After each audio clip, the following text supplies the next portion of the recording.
ओम श्री परमात्मने नमः। ओम श्री गुरुभ्यो नमः। ओम श्री ऋषिभ्यो नमः। ओम सहना भवतु सहनौ भुनक्तु सह वीर्यं करवावहै तेजस्विनावधीतमस्तु मा विद्विषावहै। ओम शांति शांति शांति। सर्वेभ्यो नमः। देववाणी संस्कृतं यूट्यूब चलदृश्यं प्रति भवतां भवतीनां च हार्दं स्वागतम्।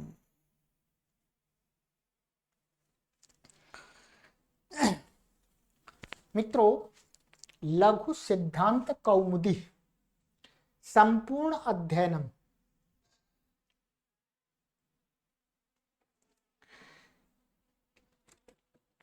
की कक्षा संख्या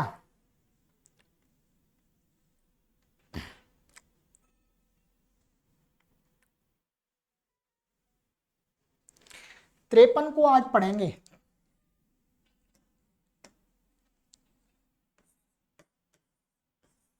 बावन कक्षाएं आपको मैंने अभी तक पढ़ा दी हैं। आज 53वीं कक्षा को पढ़ेंगे। ठीक है,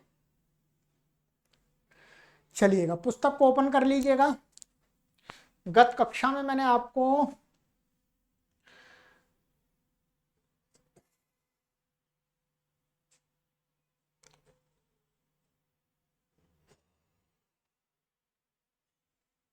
ये एक सूत्र पढ़ाया था।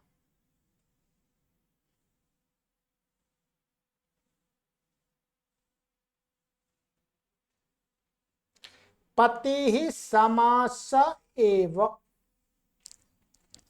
ये सूत्र पढ़ाया था। ठीक है, चलिएगा। अब इसके बाद में यहाँ पर आचार्य वरदराज महाराज जी ने हमें आगे के लिए भूमिका के रूप में कहा कति शब्दों नित्यम बहुवचनांत।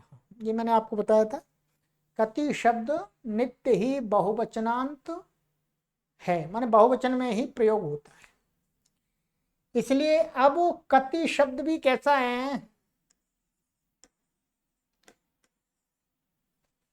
ठीक है, ह्रस्व इकारांत शब्द है। ठीक है,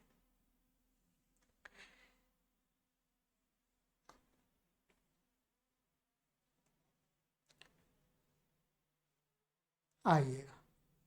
अब कति शब्द के रूपों को चलाने के लिए पहले कुछ सूत्रों को यहाँ पर हमें देखना होगा आचार्य वरदराज महाराज जी के अनुसार। ठीक है,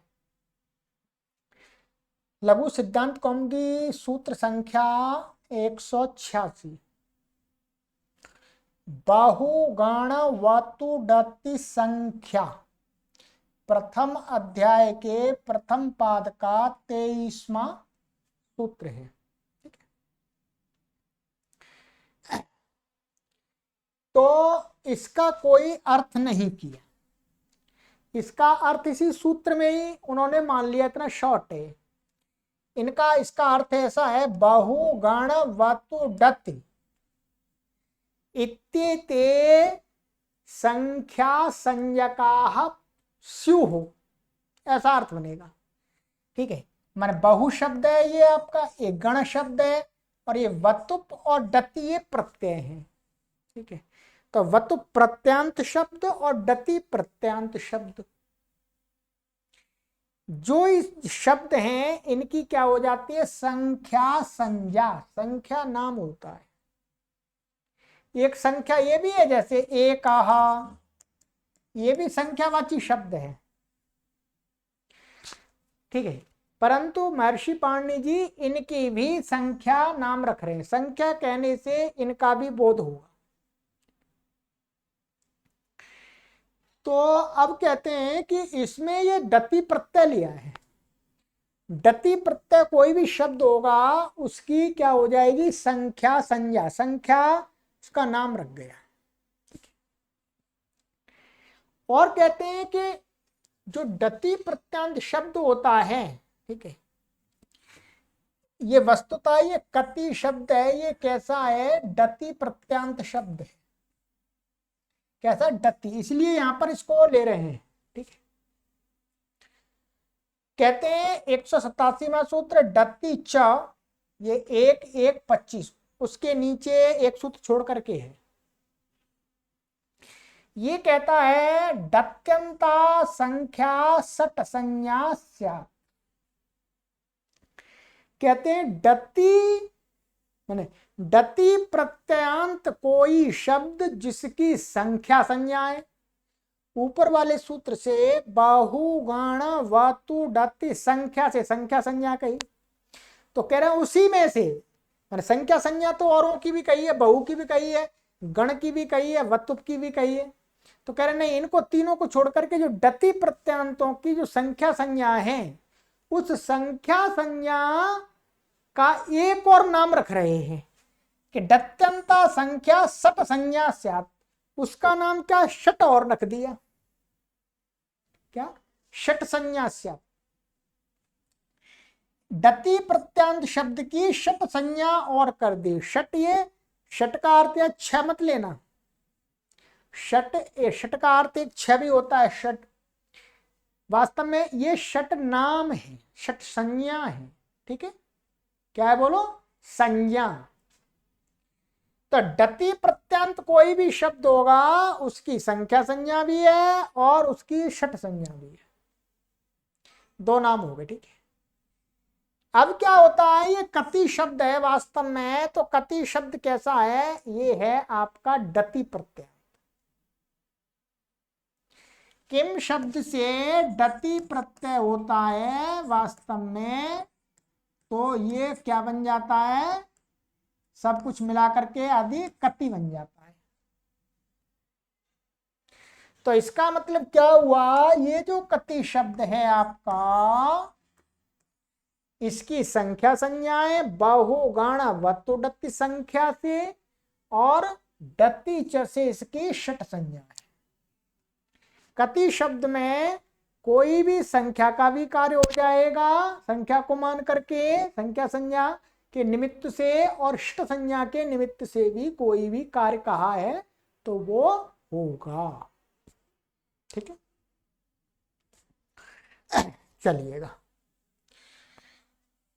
तो ये होगा डत्यंता संख्या शट संज्ञा से। अब आगे चलते हैं।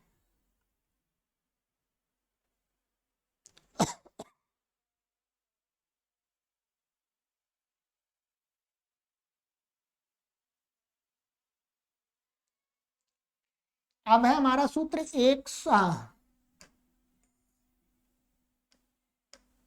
188वां सूत्र, षड्भ्यो लुक, 7:1:22, ठीक है। षड्भ्यो लुक,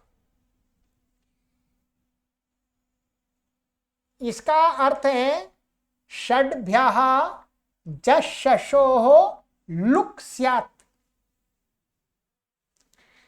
माने षट संज्ञा जिन जिन शब्दों की है, षट संज्ञा जिन जिन शब्दों की है, उन शब्दों से उत्तर क्या है, जस और शस, जश और सस, माने जस और शस का लुक हो जाता है।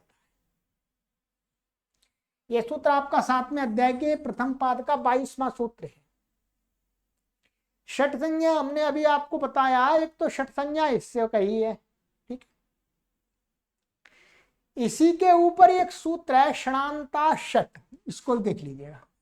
क्या है, षणांता षट।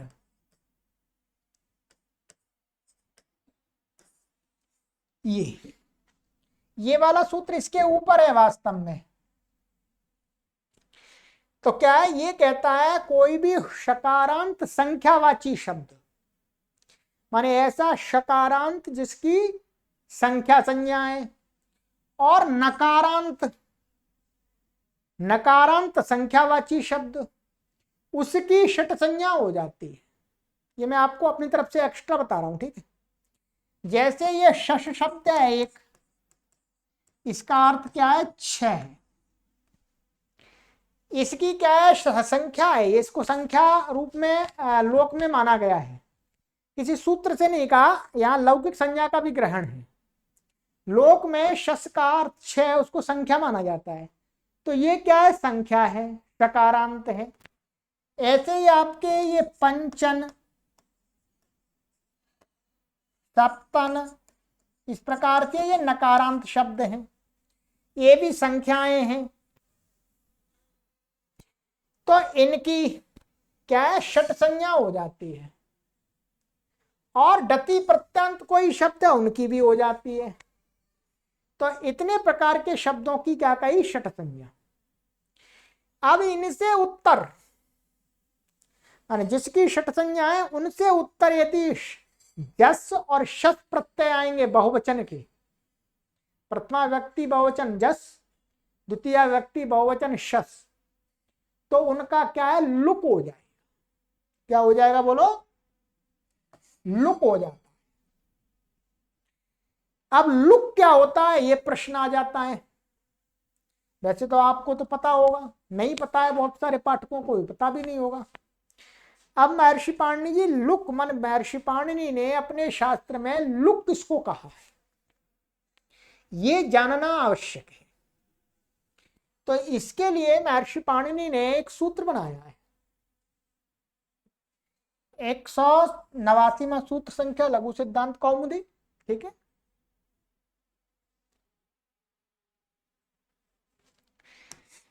प्रत्ययस्य लुक्ष्लुलुपः,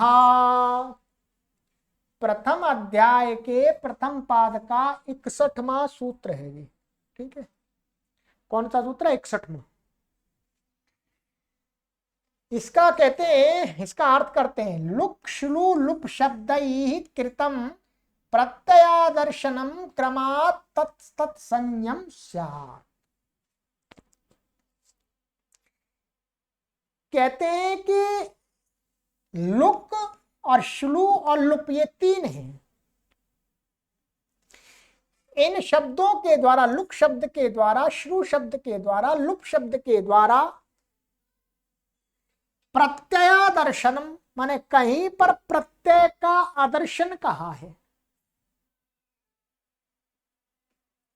क्या आदर्शन कहा है भाई, लुक कह करके उसको प्रत्यय को वहां से हटाने का इशारा दिया, संकेत दिया। तो कहते हैं उस प्रत्यय माने लुक श्लू लुप कह करके यदि प्रत्यय को आदर्शन माने वहां पर अनुच्चारण किया जा रहा है, तो लुक के द्वारा यदि कहा जा रहा है तो उसकी क्या संज्ञा हो जाएगी, उस आदर्शन की लुक संज्ञा। क्रमात् तत्त संज्ञा संयम स्यात्, तत्त में लुक के द्वारा कहा जा रहा है तो उसकी लुक संज्ञा हो जाएगी। श्लू के द्वारा आदर्शन किया जा रहा है तो उसकी श्लू संज्ञा हो जाएगी। और लुप के द्वारा यदि कहा जा रहा है, तो लुप के द्वारा यदि आदर्शन किया जा रहा है प्रत्यय का, तो उसकी उस प्रत्यय के आदर्शन की लुप संज्ञा होगी। ध्यान दीजिएगा, ये वस्तुतः क्या कर रहा है,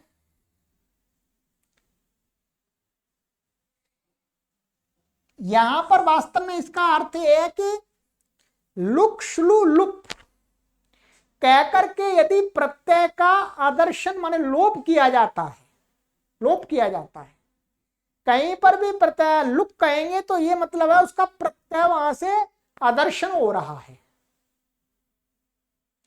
श्लू कह रहे हैं तो प्रत्यय का आदर्शन हो रहा है, वहां अनुच्चारण हो रहा है। लुप कह रहे हैं तो प्रत्यय का आदर्शन हो रहा है, अनुच्चारण हो रहा है, ठीक है। तो इसलिए कहा, अब जैसे यहां पर कहा लुक, षट संज्ञकों से उत्तर जस और शस का लुक कहा, तो लुक लुक कहकर के यहां पर क्या कर रहे हैं, उसका आदर्शन कर रहे हैं, हटा रहे हैं। तो इसलिए इस हटाने को क्या इसका नाम रख जाएगा, ये माने लुक कहकर के जिसका आदर्शन किया जा रहा है, तो उस लोप की, उस आदर्शन की ही लुक संज्ञा हो जाती है, ये ध्यान रखेंगे। माने उस आदर्शन की लुक संज्ञा, जैसे लोप कहा, माने किसी को लोप कहकर के यदि हटाया जाता है तो उसकी लोप संज्ञा हो जाती है, आदर्शनम लोपः। ठीक है, तो यहां पर प्रत्ययस्य आदर्शनस्य लुक श्लू लुप ये संज्ञाएं है वास्तव में, और लुक कहकर के यदि प्रत्यय का आदर्शन किया जा रहा है तो लुक संज्ञा हो जाएगी, लोप कह और श्लू कहकर के प्रत्यय का आदर्शन किया जा रहा है तो श्लू संज्ञा हो जाएगी उस आदर्शन की होगी, ध्यान रखेंगे, अनुच्चारण की होगी, प्रत्यय के अनुच्चारण की, ऐसे ही लुप संज्ञा। तो कहा कि लुक श्लू लुप शब्द ही कृतम प्रत्ययादर्शन, माने ऐसे इन शब्दों के द्वारा किया गया जो प्रत्यय का आदर्शन माने लोप होता है, उनकी तत्त माने क्रमात् क्रम से तत्त संयम से आत्मन यही संज्ञा हो जाती है, लुक के द्वारा लुप संज्ञा, श्लू के द्वारा श्लू संज्ञा और लुप के द्वारा लुप संज्ञा। ठीक है, चलिएगा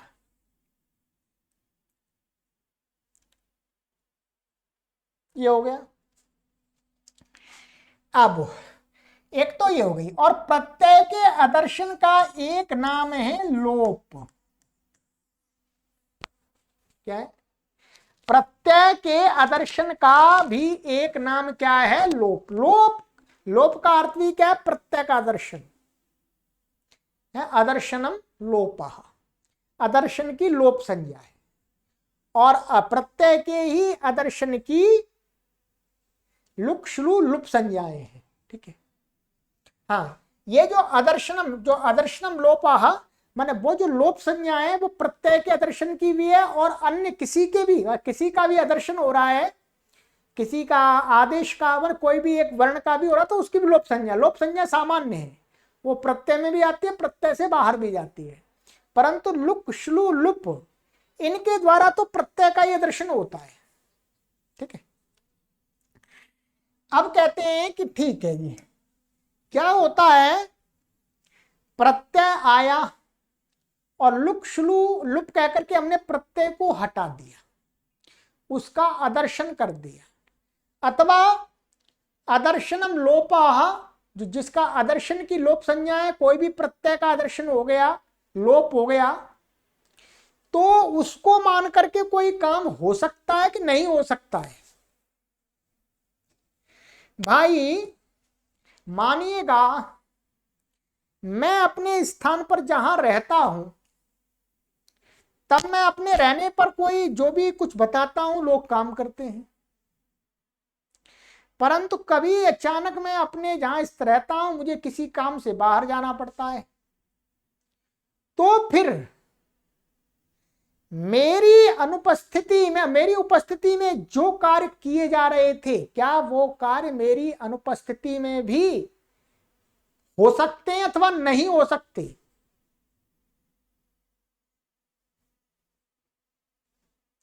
तो उसी को बता रहे हैं कि भाई जिस प्रकार से प्रत्यय के रहते हुए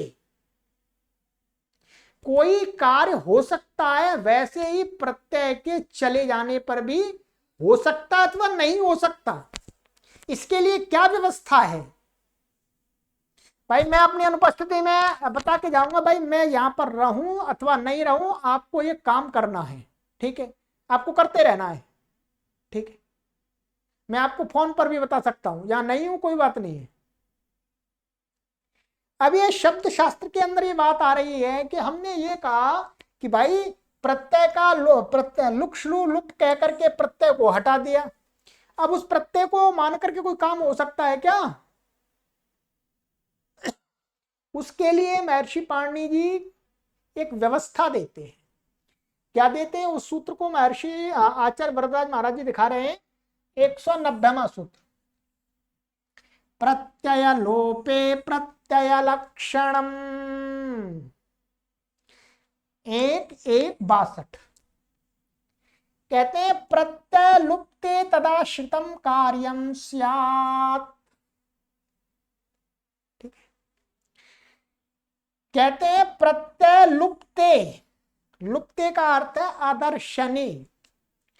भाई प्रत्यय आया, चाहे उसको हमने लोप कह करके हटा दिया, चाहे हमने लुप कह करके हटा दिया, चाहे श्लू कह करके हटा दिया, चाहे हमने उसको लुप कह करके हटा दिया, आदर्शन कर दिया, तो भी कहते हैं प्रत्यय के हट जाने पर, लुप्ते आदर्शन हो जाने पर, चली जाने पर, तदाश्रितम माने उस प्रत्यय को आश्रित करके, प्रत्यय को निमित्त बना करके कोई कार्य प्राप्त होता है तो कार्यम स्यात्, वो कार्य हो जाएगा प्रत्यय की अनुपस्थिति में भी। ये व्यवस्था दे दी महर्षि पाणिनि ने। अब आवश्यक नहीं है कि प्रत्यय वहां रहे ही तभी कार्य होगा, उसको मान करके नहीं, वो हो तो भी होगा और नहीं है तो भी हो जाएगा। कहते हैं क्या, इति जसी चा इति गुणे प्राप्ते। अब चलते हैं कति शब्द पर, इस बात को आप समझेंगे। ठीक है, अब क्या था हमारे पास में, हमें कति शब्द के रूप बनाने हैं। ठीक है, ये कति शब्द है हमारा, ये बता दिया, नित्य बहुवचनांत है ये। ठीक है, इससे हमने स्वादि उत्पत्ति करके क्या आ गया, जस लिया। क्या लिया है, जस। अब यहां पर कति शब्द की क्या है, बहुगण वतुरत संख्या से संख्या संज्ञा है, और डति च से इसकी षट संज्ञा है। क्या है, संख्या और षट संज्ञा है। अब आगे हमारे पास सूत्र आ रहा था षड्भ्यो लुक, ये आ रहा है। षट संज्ञा से उत्तर जस और शस का लुक हो जाता है। ठीक है, इसका ये षट संज्ञा है इसकी, इसका लुक हो गया। लुक हुआ तो लुक क्या होता है, तो उसके लिए आगे सूत्र बता दिया था हमको कि प्रत्यय से आदर्शन से लुक श्लू लुप लुपास। प्रत्यय के आदर्शन की लुक श्लू लुप संज्ञाएं है वास्तव में। ठीक है, तो यहां पर क्या हुआ, कति और आपका ये जस। अब यहां पर क्या है, षड्भ्यो लुक, लुक का तो लुक क्या है, प्रत्यय का आदर्शन, इसका आदर्शन हो गया, ये हट गया यहां से, षड्भ्यो लुक से, तो लुक से कहने से हट गया, ये क्या हट गया। अब यहां पर ये सूत्र ने कहा कि प्रत्यय लोप है प्रत्यय लक्षण। यहां ध्यान रखिए, इस सूत्र में जो लोप पड़ा हुआ है वो लोप का अर्थ है लोप, लुक और श्लू और लुप, इन चारों के द्वारा जो आदर्शन है,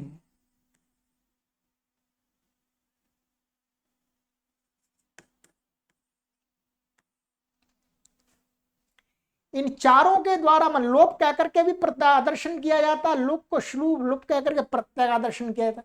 तो वो सारा आदर्शन, यहां पर लोप का अर्थ है वास्तव में आदर्शन,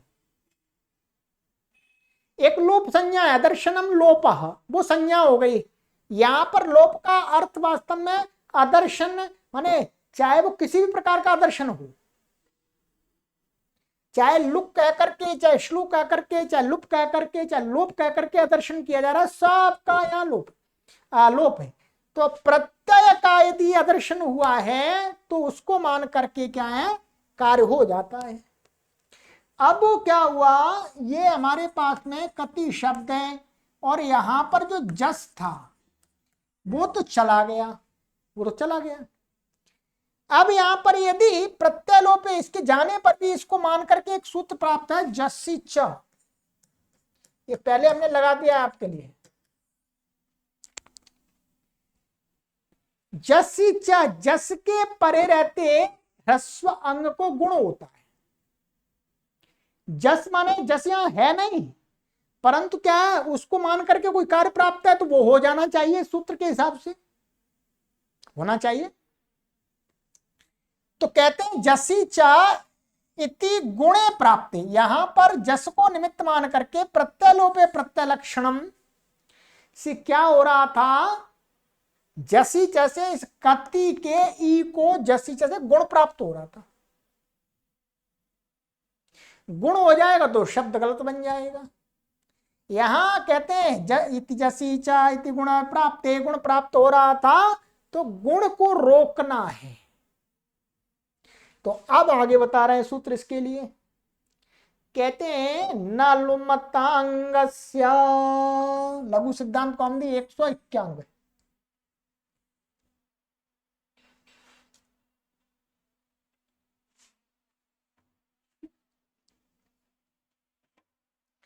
लुमता शब्देन लुप्ते तन्निमित्तमंग कार्य न स्यात्। ठीक है, यह भी प्रथम अध्याय के प्रथम पाद का 63वां सूत्र है। कहते हैं लुमता शब्देन, माने लू लू लू का अर्थ यहां पर क्या है, ये ऐसा है, लू प्लस मतुप, मतुप प्रत्यंत लिया है। क्या लिया, मतुप प्रत्यंत। मतुप प्रत्यंत तो ये क्या है, लुमत बन गया, तृतीया का रूप है 3 1।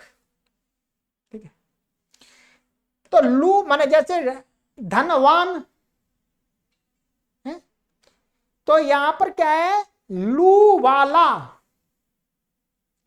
ठीक है, तो लू लू क्या ले लिया यहां पर, ये जो ये था लुक और श्लू और लुप, इन तीनों में क्या है, ये लू लू लू, इस लू को उठा लिया तो इस लू का मतलब ये लुक श्लू लुप हो गया।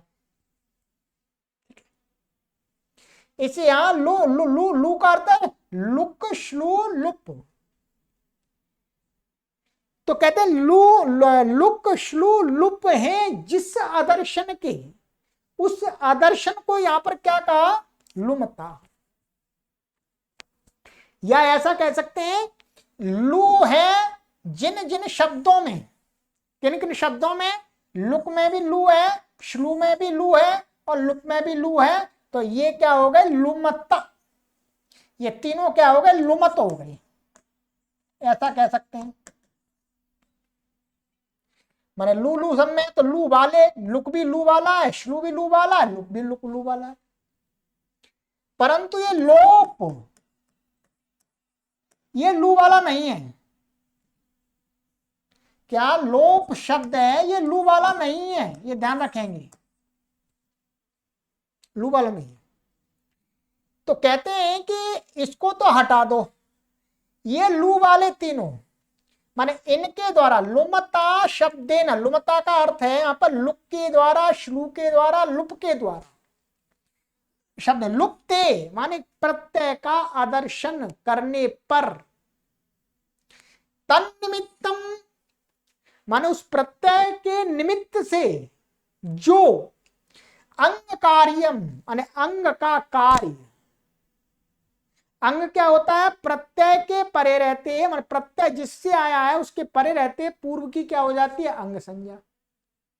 यस्मात् प्रत्यय विधिस्तदादि प्रत्यय अंगम, ये पहले भी आया है। मानिएगा ये कति शब्द है आपका, ये है कति, यहां क्या आया था, जस, जस का कर दिया लुक आदर्शन। ठीक है, अब इसके परे रहते अंग संज्ञा किसकी है, इसकी है, ये अंग हो गया। तो तन्निमित्तम अंग कार्यम, इसका कोई कार्य, माने इसको कोई कार्य कहा जा रहा है, अंग के अधिकार का कार्य नहीं, अंग को कोई कार्य, माने प्रत्यय के परे रहते जितने भाग की अंग संज्ञाएं उसको कोई कार्य कहा जा रहा है, तो वो कार्य कहते हैं अंग कार्यम न स्यात्, वो नहीं होता। अर्थात लुक श्लू लुप कह करके यदि प्रत्यय का आदर्शन कर दिया है तो प्रत्यलोपे प्रत्यलक्षणम सूत्र के सहयोग से अंग को कोई कार्य नहीं हो सकता, नहीं होता है, निषेध कर देना चाहिए, अन्य कार्य हो जाएगा, अन्य कार्य हो जाएंगे। अब क्या हुआ, ये कति क्या है, जस है, इसका लुक कर दिया हमने, हटा दिया, और इसी को मान करके जसी से गुण प्राप्त हो रहा था प्रत्यलोपे प्रत्यलक्षणम। और किसको गुण हो रहा था, इसको, और इसके परे रहते इसकी क्या है, अंग संज्ञा। क्या है, अंग संज्ञा। अंग संज्ञा होने से अब जो यहां गुण हो रहा था जसी जैसे, वो अंग का कार्य है। गुण, गुण क्या है, अंग का कार्य।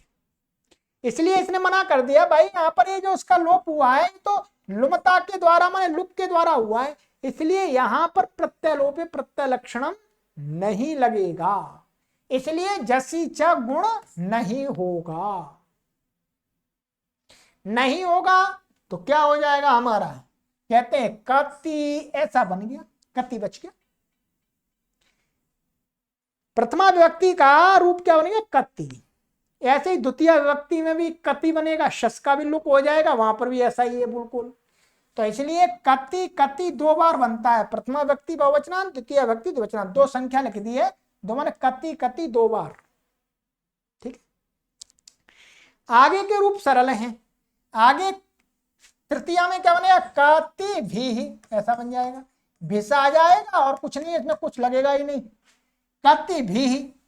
ऐसे ही कतिभ्यः, कतिभ्यः, ठीक है, कतिभ्यः, कतिभ्यः दो बार, पंच चतुर्थी और पंचमी बहुवचन तो बन जाएगा। ठीक है, भैसा आ जाएगा, रुत विसर्ग हो जाएगा। षष्ठी में बनेगा कति नाम, जैसे बनता हरि नाम वैसे ही सारे सूत्र लग जाएंगे। ह्रस्व अध्यापो नुट हो जाएगा और नामी से दीर्घ हो जाएगा, बस तो कति नाम बन जाएगा आपका। ठीक है, कतिषु, कति सुप, और आदेश प्रत्ययों से यहां पर क्या हो जाएगा, श हो जाएगा मूर्धन में, तो कतिषु बन गया बस।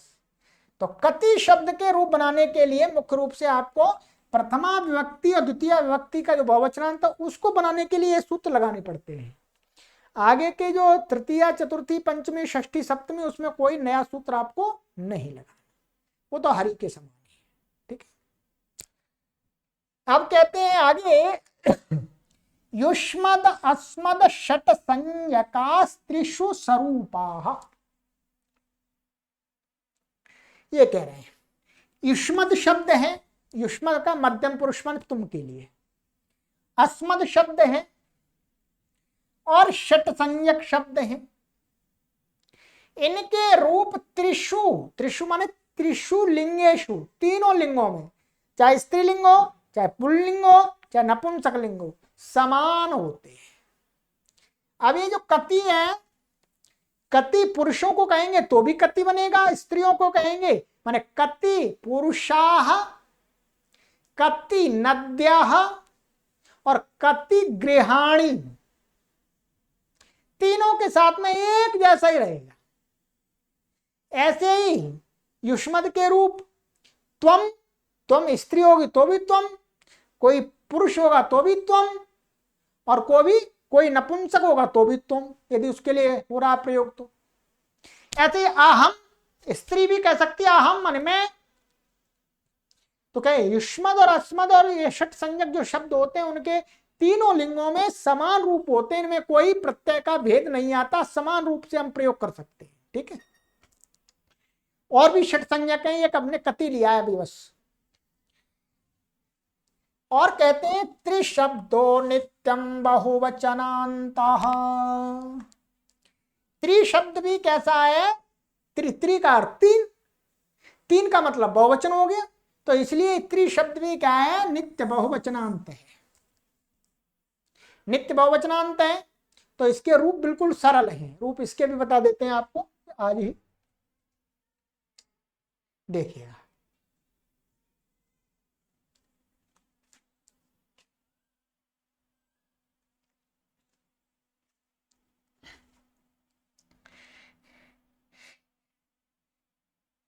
चलिए इसके रूप में आपको आगे की कक्षा में बताऊंगा, क्योंकि ये भी क्या है, ये संख्या संज्ञा है, पर ये ध्यान रखेंगे षट संज्ञक नहीं है, त्रि शब्द की षट संज्ञा नहीं है। एक द्वि माने एकम, द्वि माने एक शब्द, द्वि और त्रि और चतुर, इनकी षट संज्ञा नहीं है। क्या षट संज्ञा नहीं है इनकी? क्योंकि षट संज्ञा तो आगे है, तो इसलिए कहते हैं त्रि शब्द ये नित्यम बहुवचनांत है, ये नित्य बहुवचनांत है। तो इसके रूप त्रयः, त्रीणि, त्रिभिः, त्रिभ्यः और भी आगे बनेंगे। तो अगली कक्षा में मैं आपको संख्याओं के रूप बता के बता दूंगा, ठीक है। इसमें थोड़ा अलग बनता है आगे, इनमें स्त्रीलिंग में थोड़ा अलग बनेगा, पुल्लिंग में और नपुंसकलिंग में अलग बनेगा, ठीक है। चलिएगा, तो आगे की कक्षा में मिलेंगे अब यहां से, ठीक है। चलिए, जो भी पाठक मानवा संपूर्ण लघु सिद्धांत कौमुदी को क्रमानुसार पढ़ने के इच्छुक हैं, तो उनके लिए एक ये स्वर्णिम अवसर है। और आप सभी से यह भी निवेदन किया जाता है कि इस स्वर्णिम अवसर को आप अधिक से अधिक लोगों तक पहुंचाने में सहयोग करें, निरंतर शेयर करते रहें, अपने मित्रगणों तक पहुंचाएं इस सामग्री को, ठीक है। सर्वेभ्यो नमः।